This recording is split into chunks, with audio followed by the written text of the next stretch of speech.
I'm the Agriculture Manager for Lamb at Tesco, and we're here today to present the Future Farmer Foundation, which is our current Young Farmer programme, alongside Rebecca Lewis, who is from Proma. So what is the Future Farmer Foundation? We started this back in 2013 as a pilot project, and we now have 50 young farmers which join the programme each year. It's across all UK farming sectors. We've had people from dairy, lamb, beef, horticulture, and we're trying to expand it this year also into aquaculture.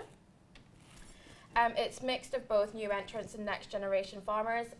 We usually have around 2/3, which would be next generation farmers, and about 1/3 of people who have joined the programme would be new entrants as well, which is really encouraging to see within the industry. We have an age criteria which is set between 20 to 35 years of age, and we also stipulate that they mustn't be in full-time education as well, because there is quite a lot of time taken within the programme. They get to experience the full extent of our supply chain, so being one of the major retailers within the UK, we have quite a diverse supply chain, and this is experienced through our supply chain events, where they get to meet suppliers from beef, lamb, horticulture, arable, etc. So it's quite wide and varied. Through our business workshops, they get to develop both business planning and strategy skills, which is skills which they currently lack from what we've heard from feedback from young farmers these days. Through experience our supply chain as well, it allows them to build their network and create new contacts within the industry. And it also allows them to build their own confidence to launch successful farming enterprises. Okay. Thanks, Hannah. So when people apply to join the programme, they often tell us, they highlight to us particular skills that they feel that they lack and that they're looking for support with. And there's a lot of kind of commonality between applicants as to sort of what they're telling us that they're looking for in terms of further support and knowledge and skills that they're looking to build. So clearly one of the major challenges to a lot of people within agriculture, particularly younger people, is access to capital, understanding how to put together a good business case to present to potential investors, whether that's the bank or whether that's any other sort of potential source of funding. Access to the land, it's kind of fundamental really. If you want to start a farming enterprise or expand or develop one, then we get a lot of comments around, obviously we don't have the capital to go out and buy the land. It's a highly competitive market in a lot of parts of the UK to actually get onto the land. So looking for sort of different ways to actually get onto the land to either expand or start their farming enterprises. An understanding of customers is again something that people often tell us that they lack, whether their customers are retailers, be that Tesco or others, or other kinds of customers around the supply chain, and just the whole expanse of the supply chain generally.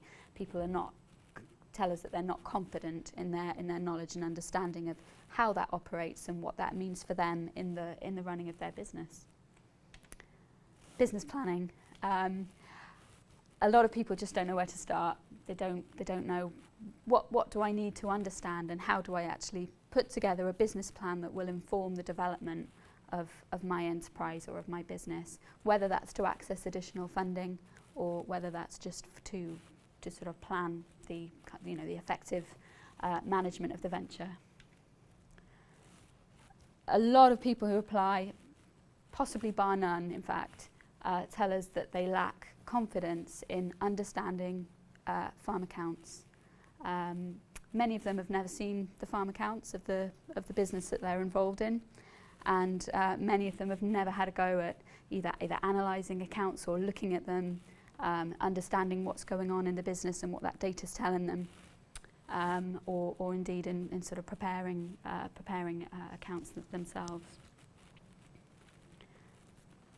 And managing people, I think that it's something that probably a lot of farmers do struggle with as they expand their business and they start to perhaps employ or take on other people. But I think particularly for the younger generation coming through, they often find that they're in a position where maybe they're coming back into the family farming business, and they've been seen as the son or daughter, and now suddenly here they are trying to come on and develop into more of a management role within that business, and they're seen as the sort of the youngster coming up and trying to tell people how it's done. So trying to understand how to sort of manage teams effectively, particularly as a young person, I think is challenging. Potentially linked to that as well, the ability to have an influence, whether that's with co-workers, whether that's with employers or family members, or with customers, or with other professionals that they engage with, their accountant or their vet, or their consultant potentially. Their ability to sort of engage effectively and have an influence, put their arguments across, to challenge, and take more of a leadership role within their organisations. And having a shared experience. I think a lot of people, despite the fact that maybe they're involved in young farmers clubs, for example, feel a little bit isolated, a bit like they're going through this perhaps on their own. And I think having a group of people around them who are going through many of the same challenges that they are, and actually being able to share that experience, share that challenge, and come up with solutions together and offer the benefit of their own experiences is really, really valuable. And then confidence, just the ability to actually say, this is what I want to do, these are my goals, and I'm going to have a go. And that's something that a lot of people, particularly at the younger end of our age spectrum, do lack. So it's quite sort of universal almost, the types of things that people are telling us that they're, when they apply to the programme, that they lack and that they want extra sort of support and help with. And we get people from quite a diverse range of backgrounds. So some of them will have perhaps never been to college or university. Some of them will have different levels of qualifications, from sort of kind of an FE background or right through to degrees. But very often, almost regardless of their kind of academic background, there's still a lot of common ground really in these areas that they're looking for extra help with.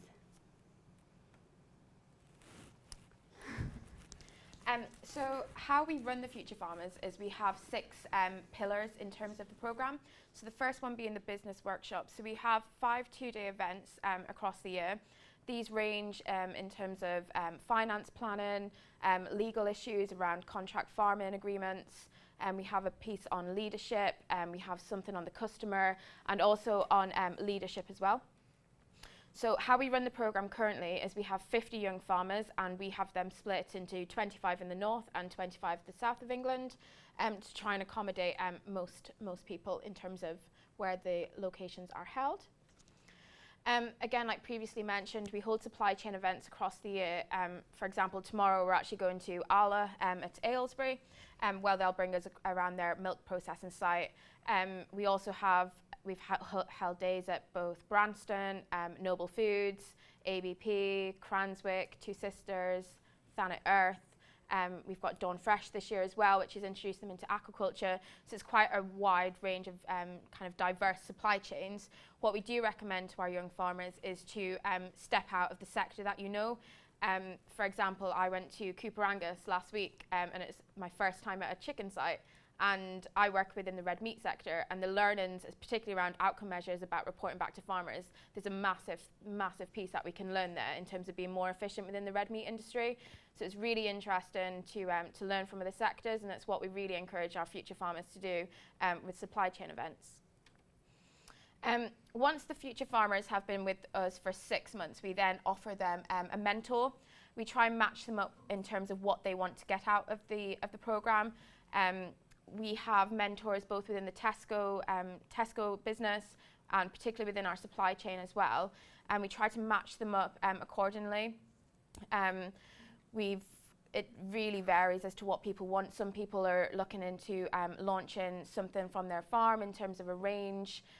We've got people just still can't grasp accounting issues, so we set them up that way, and it's quite a valuable piece really. And the mentoring side of things doesn't finish once they're finished with the program. It's how the relationship works and develops. So it's quite nice to see that people, even back from our pilot, are still in contact with their mentors. We do further training, so we have a training fund where people can tap into this extra funding, particularly around kind of technical upskilling.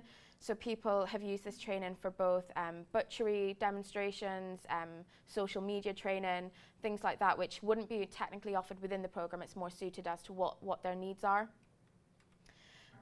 In terms of added value, being the business that we are, we're involved in quite a lot of other events. So we've brought future farmers to the Farmers Weekly Awards, the Agriculture Investment Summit, the CIM, our own IGD conference where Dave Lewis gives an update to the business, and we have all our key strategic suppliers there. So in terms of networking, it's really valuable events that the future farmers can attend being part of this program.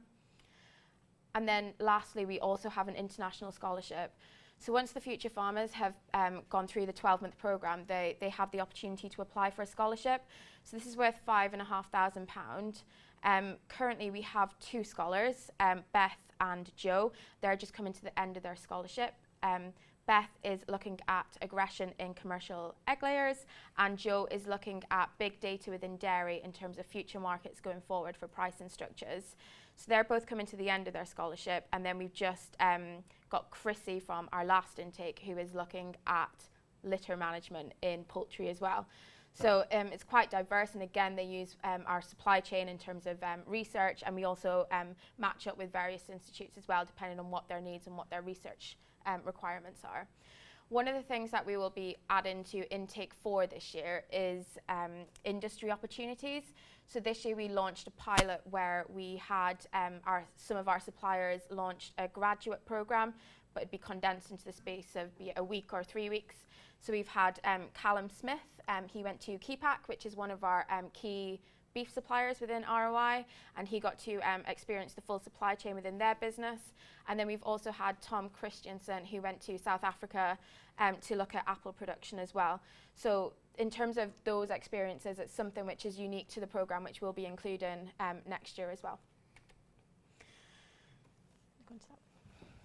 Yeah, I think obviously there's quite a lot of sort of the more kind of structured events that we hold through the program, which Hannah's described. But I think one of the most important ways in which people kind of learn and grow on the program is from one another. So I think the way that they really gel as a group, they have that support network. They're chatting and they're in touch, kind of outside of the sort of more formal elements of the program. Asking each other sort of questions and sort of meeting up and organising their own kind of farm visits and things like that to one another's operations, and that carries on, well beyond, the length of time that they're on the programme. And I think it's a real strong value that they get from the programme, is actually just having that sort of support network of kind of like-minded people that they can sort of draw upon and bounce off. It's great actually to sort of see how well they kind of gel and get along together. In terms of the outcomes of the programme, I think just to kind of summarise really, we connect a group of ambitious and progressive young farmers. They have that support network to go on, and as I say, that sort of can carry on kind of indefinitely really. Their profile is raised through exposure to the Tesco business and to all kinds of other food and farming businesses through the supply chain. And I think when we go into these organisations, whether it's Tesco or whether it's some of their key suppliers or other organisations that we work with, people are so candid and open, and we get fantastic kind of discussions going on between and among all of the future farmers and the people who are kind of hosting us. They obviously develop skills. We introduce or help them to kind of consolidate and embed some of the skills that they've had to help them develop their businesses. And for a lot of them, it's kind of just helping them to really articulate and define what they want to do and how they're going to do it. Because for some of them, they've got so many ideas, it's quite difficult for them to sort of see a way through, you know, what's the best kind of plan to make and what's the best direction to go in. So for some of them, that's almost kind of a really key outcome for them, is actually understanding better in themselves what it is that they're going to do, and actually starting to take some positive steps. And as a result, their confidence is raised so much, so they will actually now go on and try things and do things and have success. And you know, they feel now like they're able to kind of move forward. A lot of the times that they'll sort of come and they'll tell us that they don't kind of know how to sort of progress. They know what they want, they might not know how to do it, but it just gives them that confidence that actually they can have a go, and if it doesn't work out, it doesn't really matter. They'll have learned from it and they can move forward.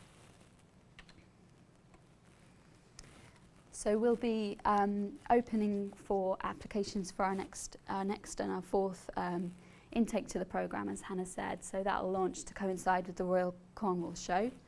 And people will be able to sort of apply via our website, and we'll be starting with a new group of 50 people in the autumn of this year. And yeah, they can sort of apply via their website, and they can get in touch, or you know, we'd be welcome for any of you to get in touch if you've got sort of any further questions after today. Thank you very much.